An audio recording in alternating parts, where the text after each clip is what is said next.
안녕하세요. 11월 24일 수요일입니다. 오늘은 사사기 11장 1절부터 11절입니다. 제가 읽겠습니다. 길르앗 사람 입다는 큰 용사였으니 기생이 길르앗에게서 낳은 아들이었고 길르앗의 아내도 그의 아들들을 낳았더라. 그 아내의 아들들이 자라매 입다를 쫓아내며 그에게 이르되 너는 다른 여인의 자식이니 우리 아버지의 집에서 기업을 잊지 못하리라 한지라. 이에 입다가 그의 형제들을 피하여 돕 땅에 거주하매 잡류가 그에게로 모여와서 그와 함께 출입하였더라. 얼마 후에 암몬 자손이 이스라엘을 치려하니라. 암몬 자손이 이스라엘을 치려할 때 길르앗 장로들이 입다를 데려오려고 돕 땅에 가서 입다에게 이르되 우리가 암몬 자손과 싸우려 하니 당신은 와서 우리의 장관이 되라 하니 입다가 길르앗 장로들에게 이르되 너희가 전에 나를 미워하여 내 아버지 집에서 쫓아내지 아니하였느냐.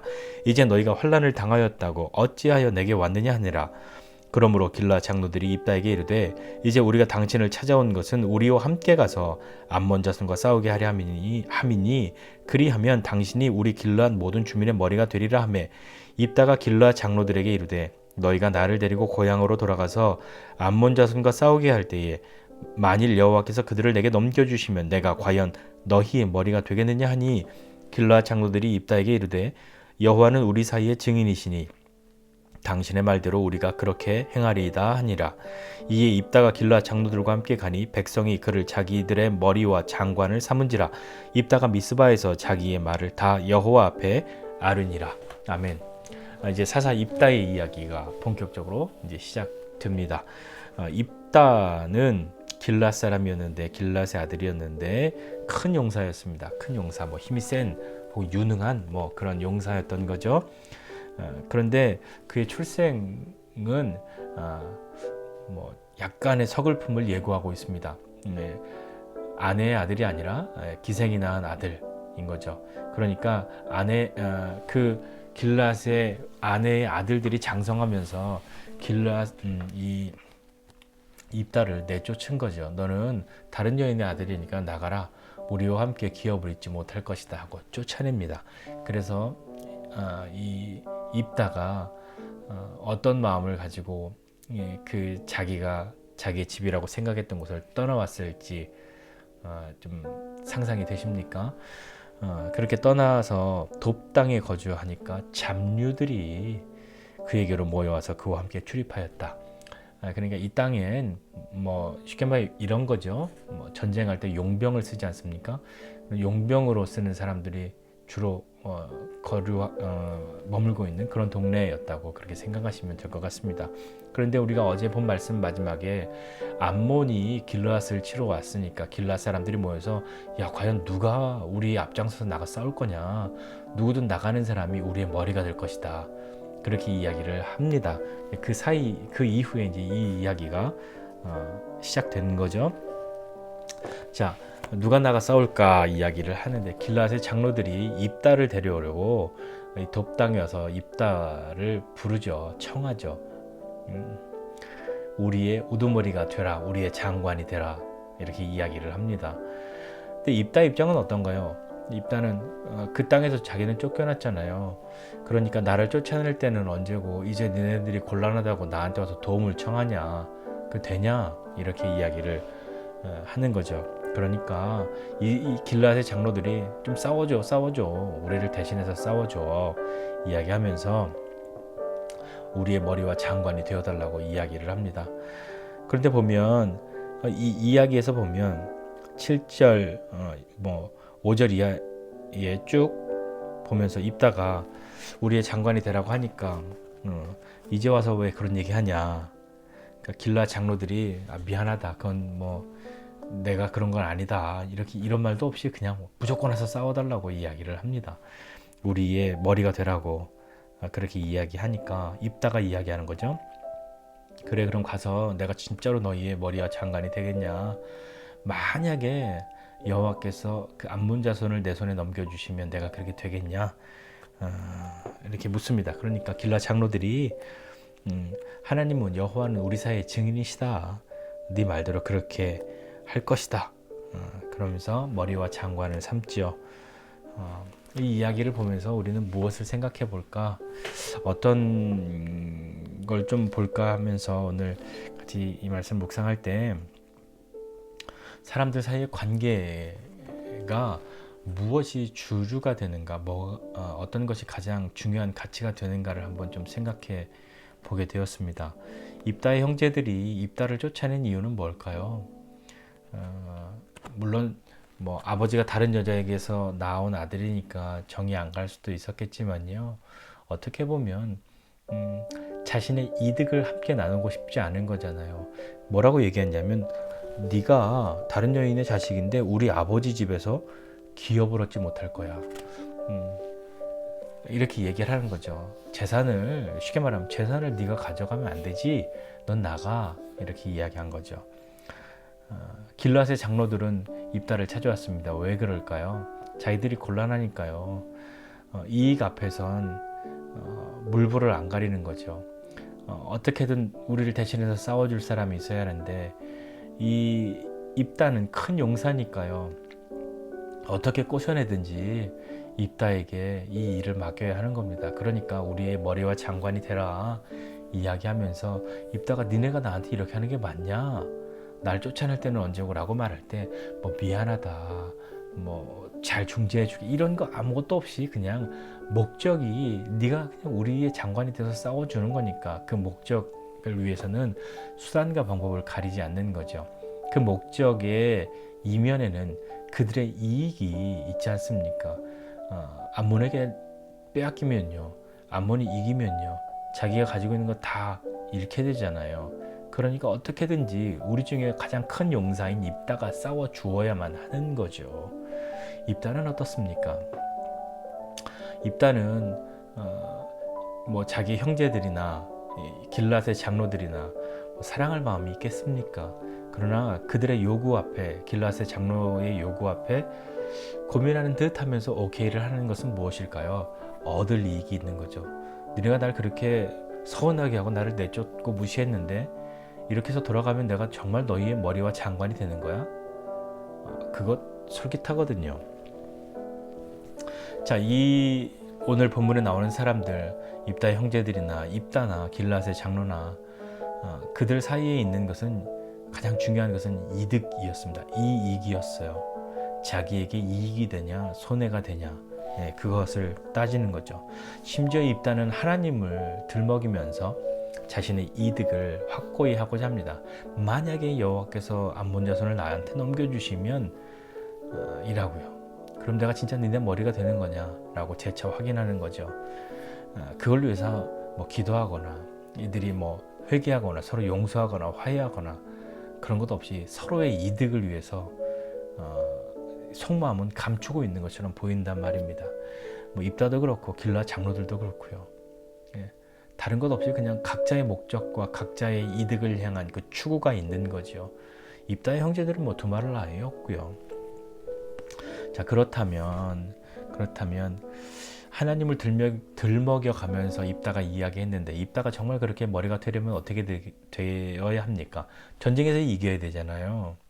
그런데 지금은 전쟁에서 이겨야 머리가 되는 거지, 전쟁 아직 시작도 하기 전인데 이미 벌써 머리와 장관이 됩니다.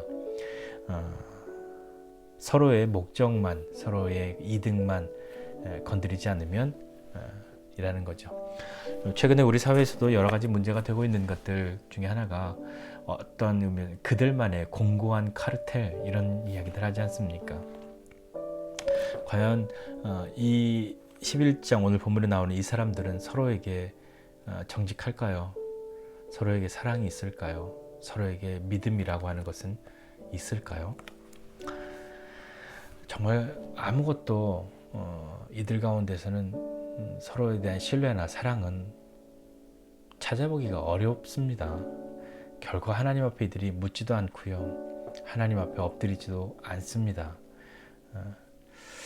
하나님은, 이 오늘 본문에 하나님은 어디에 등장하냐면요, 하나님이 내 손에 넘겨주시면 이라고 하는 거죠. 그게 대단한 믿음의 언어인 것 같지만 어떻게 보면 그저 하나님은 이 길앗 장로들과 입다 사이에 약속, 자신들의 이득을 지키고 얻으려고 하는 그 사이에 그냥 수단으로서 이용되고 있는 것은 아닌가 하는 생각이 들 정도로 하나님을 굉장히 초라하게 그렇게 만들어 버리는 것 같습니다. 하나님은 경외의 대상이고 하나님은 섬기는, 그리고 하나님을 아버지로 모시는 그 하나님 왕으로 섬기는 사람의 삶의 모양이어야 하는 것인데, 그저 하나님을 이용하고 있는 것만 같은 그런 모습이 보이죠. 우리는 어떻습니까? 위기가 오면요, 길라 장로들과 뭐 크게 다르지 않죠. 하나님이 도와주지 않으시면 나는 이 위기를 벗어날 수 없다 한다면 뭔들 못하겠습니까? 이 직전에 읽은 말씀처럼 하나님이 고민에 빠지게 다시 하나님 붙드는 그런 척 왜 못하겠습니까? 그런 척이 아니라 정말로 그렇겠죠. 하나님, 이제 아무 방법이 없어요. 내가 해볼 수 있는 거 다 해봤고 의지할 수 있는 사람들 다 해봤는데 아무도 안 된대요. 하나님만 남았습니다. 얼마나 간절한 마음이 되겠어요. 위기만 모면하면 곧바로 사사기에 반복되고 있는 것처럼 이스라엘 백성이 다시 하나님의 목전에서, 여호와의 목전에서 악을 행하니라. 그것과 우리는 정말 아주 멀리 있습니까? 하나님을 향한 믿음이 어떤 것일까요? 정말 우리가 하나님을 향한 그 믿음이 순수한, 순전한 믿음으로 그렇게 나가야 할까요? 나가고 있는가요? 아니면 믿음을 약간 이용하는, 내 이득을 위해서 소비할 수 있는 그런 존재로 그렇게 보는 것은 아닐까요? 사람과 사람 사이의 관계에서 뭐 꼭 사람뿐만 아니라 어떤 관계에서든지 간에 사랑이 없으면 뭐가 남겠습니까? 사랑 대신에 남을 수밖에 없는 것은 이익이죠. 사랑은 이익을 뛰어넘는 것 아닙니까? 사랑하면서 손해볼 때, 사랑하는 사람에게 손해볼 때 손해라고 여겨지십니까? 그렇지 않죠. 똑같은데, 예전에는 아주 단순한 예로, 예전에는 내가 좋아하는 건데 내가 사랑하는 사람과 함께 먹을 때 나도 안 먹었는데 다 먹어버리면 괜찮았습니다. 사랑하니까요. 근데 사랑하지 않는 사람이 내가 좋아하는 거 먹으면 화가 나죠. 근데 사랑하는 사람이었는데 내가 먹기도 전에 내 걸 다 먹어버려도 괜찮았는데, 이게 어느 순간인가부터 왜 화가 나냐면 그 사랑이 조금 줄어들었기 때문은 아닐까요? 뭐 꼭 그런 것은 아니겠습니다만, 아주 단순하게 예를 든다면요. 그러니까 우리의 사랑의 자리를 잃거나 빼앗기거나 그것이 사라지면 그 자리는 다른 것으로 채워지게 됩니다. 대부분은 그것이 이득이고 이익인 것이죠. 하나님의 사랑은 어떻습니까? 하나님은 우리를 사랑하셔서 정말 이득을 보시고 이익을 보실까요?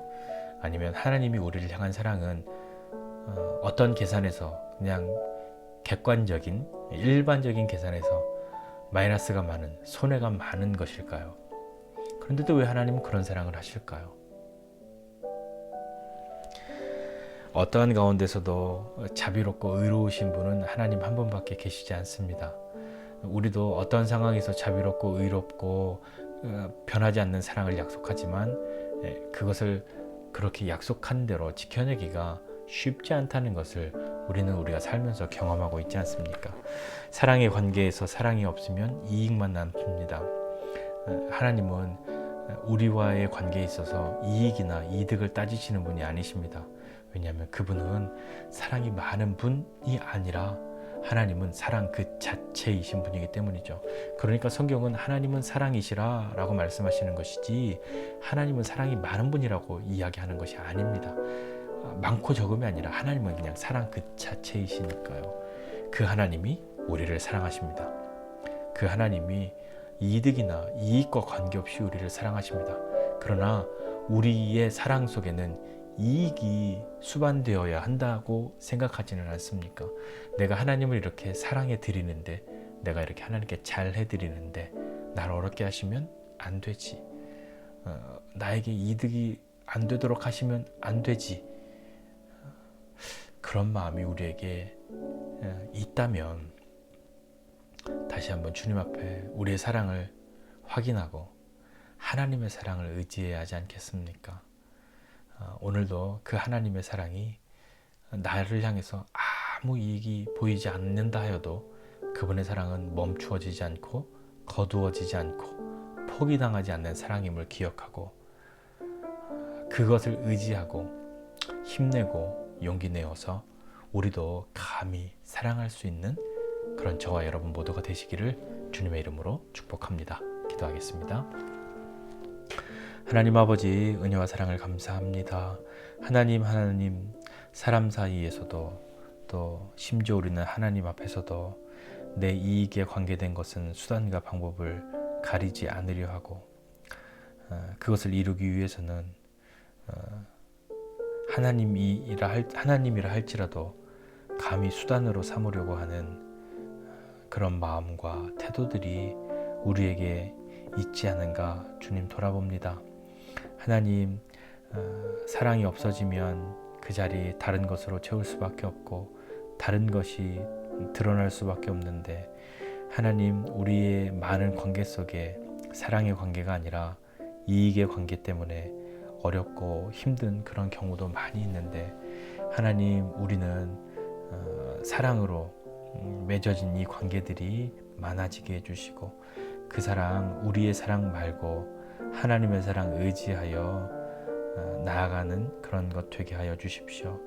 하나님이 우리를 사랑하심은 이익이 있어서 아니라 하나님 우리를 사랑하시는 것은 우리가 다 이해할 수 없을 만큼 그렇게 크고 놀라운 것인데, 감히 우리가 그 사랑 힘입어 그 하나님의 사랑을 흉내내어 살 수 있는 그런 사람들 되게 해주십시오.